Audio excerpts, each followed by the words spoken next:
अस्सलाम वालेकुम everyone, welcome to our YouTube channel. आज हम डिस्कस कर रहे हैं यूएस क्रूड ऑयल इन्वेंट्रीज। वो होती क्या है, वो काम कैसे करती हैं, उनका इम्पैक्ट क्या होता है क्रूड ऑयल पे। हमारे साथ रहिएगा, हम आपको बताएंगे कि क्रूड ऑयल इन्वेंट्रीज किस तरह काम करती है। तो एहसन, आज हम डिस्कस कर रहे हैं क्रूड ऑयल इन्वेंट्रीज को। तो आप बता सकते हैं कि क्रूड ऑयल इन्वेंट्रीज होती क्या है? क्रूड ऑयल इन्वेंट्री असल में एक डाटा होता है जो यूएस प्रोवाइड करता है अपने रिजर्व्स के हिसाब से कि हमारे पास अभी इतनी रिफाइनरीज में इतनी प्रोडक्शन हुई है, उसके बाद हमारे पास इतने रिजर्व हैं और ऑयल का ये हमारे पास स्टॉक पड़ा है जो तो स्ट्रेटेजिक रिजर्व भी तो उसमें आ जाते आप हैं। बता सकते हैं कि हम इसको देख कैसे सकते हैं, किधर से डेटा मिलता है? जी जी, एक तो फॉरेक्स फैक्ट्री से मिलता है और एक oilprice.com वेबसाइट है, उधर से आप डाटा ढूंढ सकते हैं। तो क्यों ना हम अपने व्यूवर्स को डेमो दे दें कि ये किस तरह काम करता है। श्योर। अच्छा, ये forexfactory.com.pk है, इसके ऊपर आ जाना। सबसे पहले आप इसको खोलेंगे तो आपके पास इस तरह का इंटरफेस आ जाएगा। दूसरा आपने ये करना है कि यहाँ जाके आपने पाकिस्तान का टाइम सेलेक्ट कर लेना है, जो कि आपको मिलेगा GMT+5 पे, इस्लामाबाद कराची, और आपने इसकी सेव सेटिंग कर लेनी है। जब आप इसकी सेव सेटिंग कर लेंगे, ये वेबसाइट रीसेट हो जाएगी। अच्छा, अब आने वाले बुध को, जो कि अक्टूबर 8 को बनता है, अक्टूबर 9 को बनता, सॉरी, क्रूड ऑयल इन्वेंट्रीज आ रही हैं 7:30 बजे। अच्छा, अब एहसन ये बता सकते हैं कि इसकी अगर फॉर एग्जांपल ये इसकी जो एक्चुअल है फोरकास्ट से कम आ जाए या ज़्यादा आ जाए तो ऑयल पे क्या इम्पेक्ट करता? जी, अभी तो फिलहाल जो प्रीवियस हैं जैसे वहाँ पर आ रहे 3.9 million barrels crude oil inventories आई थी कि जी जी। इतनी प्रोडक्शन हुई है। तो अभी इसका फोरकास्ट जो है वो 417 मिलियन बैरल्स है लास्ट वीक का ठीक। अभी तक। तो इसके ऊपर तो जो अगर ये ज़्यादा आ जाती है तो हम्म, ऑयल की प्राइसेस कम हो जाती है।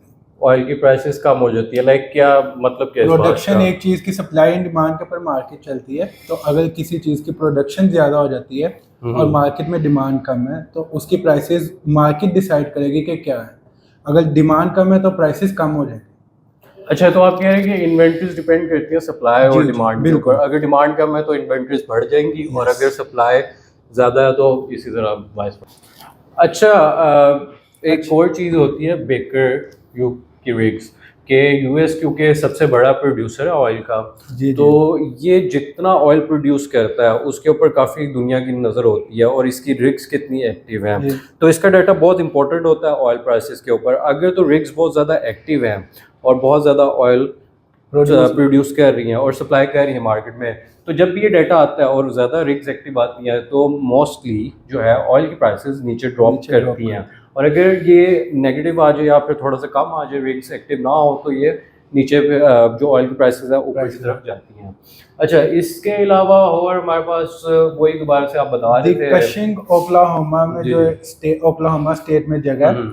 वहाँ पे सारा डाटा वहाँ से इकट्ठा होता है। सारा ऑयल वहाँ पे उन्होंने रिजर्व बनाए हुए हैं, टैंक्स बनाए हुए हैं ठीक। जहाँ पे सारा ऑयल जमा होता है, जिसको वैसे ये भी कहा जाता है the crossroads of the world, oil की दुनिया में। और इसलिए दी कशिंग्स है। उसके बाद रिग्स है, जैसे आपने रिग्स का बताया, जी। रिग्स 585 रिग्स हैं जो 27 सितंबर का डाटा है 2024 का।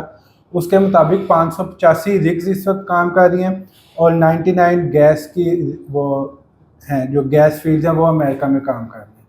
तो ये जब ये सारी चीज़ें मार्केट में, इन सारी चीज़ों का डाटा आता है कि कितनी प्रोडक्शन हुई है, कितनी उसकी डिमांड है, तो उसके बाद ये सारी प्राइसेस निकलती हैं। प्राइसेस ऊपर जाएंगी या नीचे जाएंगी, ये इस डाटा के बाद पता चलता है। और अमेरिका सुपर पावर है, इसीलिए अमेरिका का डाटा ज़्यादा क्रेडिबल और ज़्यादा ऑथेंटिक होता है। मार्केट उसी को प्राइस इन करती हैं ज़्यादा। बिल्कुल बिल्कुल ऐसे ही। अच्छा, ऐसा ना हमारे पास एक और बड़ी ऑथेंटिक वेबसाइट है क्रूड ऑयल के हवाले से। इसके अंदर काफ़ी ज़्यादा इंफॉर्मेशन हमें मिल जाती है, और खाली बीटीआई की नहीं मिलती, ब्रेंट की भी मिल जाती है, और बाकी क्रूड्स जो हैं उनकी भी मिल जाती है। या फिर जो ऑयल्स हैं, ओपेक की बास्केट है जो कि बहुत इंपॉर्टेंट है, जो कि पाकिस्तान भी खरीदता है, उसकी भी मिल जाती है। तो इसके ऊपर से भी हमारे जो व्यूवर्स हैं वो काफ़ी इंफॉर्मेशन ड्राइव कर सकते हैं और ऑयल को ट्रेड कर सकते हैं। तो अब ये है कि इसके अंदर से थोड़ी सी इन्फॉर्मेशन को अपने हिसाब से उनको देखना पड़ेगा और एक्सट्रैक्ट करना पड़ेगा। तो बाकी हमारा काम था। जी दिलफरोज, ये न्यूज़ पढ़े थे, rumours of new Saudi oil price target or warning दी, क्योंकि आजकल ऑयल की प्राइसेस काफ़ी इंक्रीज हो रही हैं। जैसे लास्ट वो वीक तो 9% गल्फ पंप वार हुए की हैं। वजह से हो रही है ना मोस्टली। उसका जो इम्पेक्ट ऑयल प्राइसेस के ऊपर इस वक्त गल्फ वॉर का है। तो जैसे गल्फ वॉर का थोड़ा सा भी सीज फायर होगा तो मामला बेहतर हो जाएंगे। लेकिन ओपेक भी चाह रहा है कि प्राइसेस इंक्रीज हो। हाँ बिल्कुल चाह रहा है, कट कर रहे हैं ओपेक तो बिल्कुल चाहता है कि वो प्राइसेस उनकी इंक्रीज हों, क्योंकि वो तेल बेचते हैं, उनका अपना प्रोडक्ट है, वो चाहेंगे कि महंगा बिके, लेकिन दुनिया के लिए ये अफोर्डेबल नहीं है। फॉर एग्जांपल यूएस को ही ले लें, यूएस को भी ज़्यादा महंगा तेल जो है रास नहीं आता, वहाँ पे भी पॉलिटिकल इंस्टेबिलिटी स्टार्ट हो जाती है, यानी लोग प्रोटेस्ट वगैरह करते हैं रेज्ड ऑयल प्राइसेस के ऊपर। तो ये है कि न्यूज़ वगैरह तो काफ़ी ज़्यादा आती रहती है, प्रोग्राम इनके बनते रहते हैं, ओपेक के भी, ओपेक प्लस के भी। The Financial Times reported that Saudi Arabia was ready to abandon its unofficial price target of 100. हाँ अब ये देखें ना, तो ये क्या ये लोग पॉसिबल है ईयर एंड तक? नहीं, ये लोग टारगेट तो सेट करते रहते हैं, लेकिन बात ये है कि जियोपॉलिटिकल सिचुएशंस सेम नहीं रहती, तो जिसकी वजह से इनको भी अपने टारगेट्स चेंज करने पड़ते हैं। अभी ये 150 पे भी थे, 150 से फिर ये 100 पे आ गए, ये 100 से अब मज़ीद नीचे चल जाएंगे। और जो देखा गया पास्ट में भी एवरेज जो प्राइस की ऑयल रही है, ऑयल की प्राइस रही है, वो अराउंड $60 पर बैरल रही है, तो प्रॉबली उसके पास ये दोबारा से स्टेबल हो जाएगी। लेकिन शर्त ये है कि फंडामेंटली थोड़े से जियोपॉलिटिकल हालात बेहतर हो जाएं, इसराइल सीज फायर कर दे, और प्रॉबली अगर वो ईरान पे हिट नहीं करता तो मामला जल्दी बेहतर हो जाएंगे। अब ये देखें ना, ये आप आ रही है Houthi attacks, damage oil tanker, अब इस तरह की जब खबरें आएंगी तो फिर ऑब्वियसली प्राइस तो बढ़ेगी ऑयल की। जी जी। तो अच्छा दिलफरोज, आज का सेशन वाइंड अप करते हैं। तो आखिरी क्वेश्चन ये है कि इस वेडनेसडे को, कमिंग वेडनेसडे को इसकी न्यूज़ आ रही है ऑयल लीक्स की। जी जी। तो ये एनर्जी एडमिनिस्ट्रेशन, वो एक अमेरिका का जो इंस्टीट्यूशन है, जी जी, वो ये डाटा वो क्या कंपाइल करता है और उसके बाद वो डाटा ये इशू करता है। बिल्कुल। तो यहाँ पर अभी मैं फॉरेक्स फैक्ट्री पे देख रहा था, तो यहाँ पर एक फोरकास्ट आ रहा है और एक आ रहा है प्रीवियस और एक आ रहा है एक्चुअल। अच्छा, आप इसमें थोड़ा डिफरेंस बता दें कि इसको हम स्टडी कैसे कर सकते हैं? अच्छा, ये देखें, ये हमारे पास है प्रीवियस, जो कि आ चुका हुआ है ऑलरेडी लास्ट टाइम जो एक्चुअल इशू हुआ था। उसके बाद हमारे पास आ जाता है फोरकास्ट। फोरकास्ट में कुछ ऐसा होता है कि कुछ कंपनीज हैं जो कि एक एस्टिमेट लगाती हैं कि इतना जो है ऑयल हमारे पास ऑलरेडी पड़ा हुआ है यूएस के अंदर, तो ऑब्वियसली वो एक्यूरेट नहीं होते या टू द पॉइंट नहीं होते, कभी हो भी जाते कभी नहीं भी होते, ऐसे ही चलता रहता है। उसके बाद हमारे पास आता है एक्चुअल। अगर फोरकास्ट से या फिर प्रीवियस से एक्चुअल प्लस आ जाता है बहुत ज़्यादा, तो ऑयल की प्राइसेस पे इम्पैक्ट ये आता है कि वो गिरती है। क्यों? क्योंकि ऑयल इन्वेंट्रीज जो है बहुत ज़्यादा बढ़ गई। तो मैं ये डाटा देख रहा था, ये सितंबर के 3 वीक्स 4 वीक्स और उसके बाद अक्टूबर में भी एक न्यूज़ आ चुकी है। तो ये अक्टूबर में भी अभी नेगेटिव आया है, सितंबर में भी नेगेटिव आया है, सितंबर 18 को भी नेगेटिव आया है। तो अभी तक ये नेगेटिव आ रहा है। अगर अब हम फर्स्ट करते हैं या अज्यूम करते हैं कि अगर पॉजिटिव आ जाता है, या इससे प्राइस को क्या इम्पैक्ट पड़ेगा और हम इस पर ट्रेड कैसे कर सकते हैं?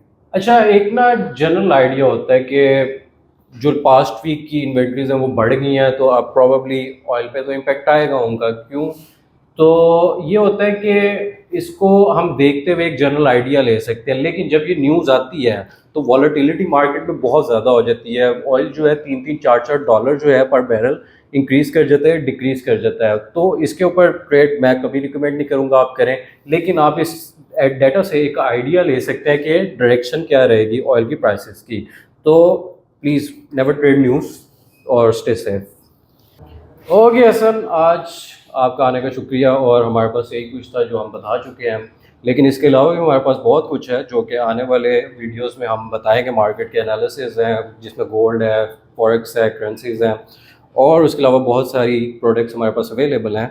तो जो लोग हमारे साथ इन टच रहना चाहते हैं वो सब्सक्राइब करें चैनल को, इस वीडियो को शेयर करें और जाते जाते लाइक करें।